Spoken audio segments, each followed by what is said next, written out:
DR Congo clashes over cut internet in Goma. Clashes have erupted in Goma in eastern Democratic Republic of Congo because the internet has been cut off since Tuesday, witnesses have told the BBC. Hundreds of angry protesters took to the streets demanding it be restored, along with text messaging services. They also called for the release of those arrested this week in nationwide demonstrations against President Joseph Kabila extending his rule.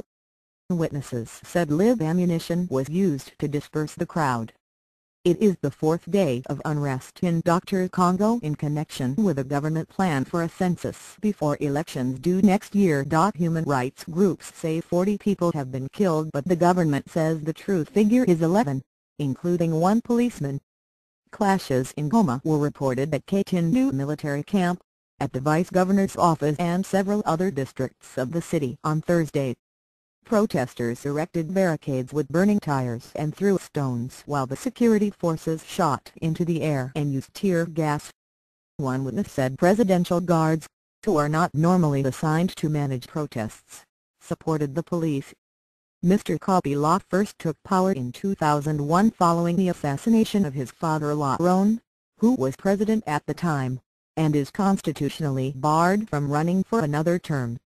The opposition say the census is a ploy for him to hang on to power, as it will take about 3 years for it to be conducted in DR Congo, which is 2/3 of the size of Western Europe, has very little infrastructure and is hit by instability in the east. The government admits the election could be delayed, but says the census is vital to ensure polls are free and fair. On Wednesday, the Catholic Church, the largest in DR Congo, called on people to peacefully oppose the move.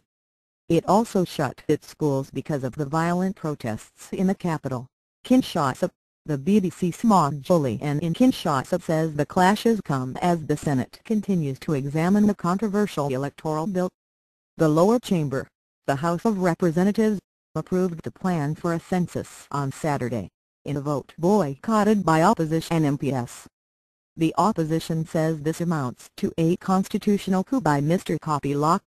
DR Congo, formerly known as Zaire, has never had a reliable census since independence from Belgium in 1960.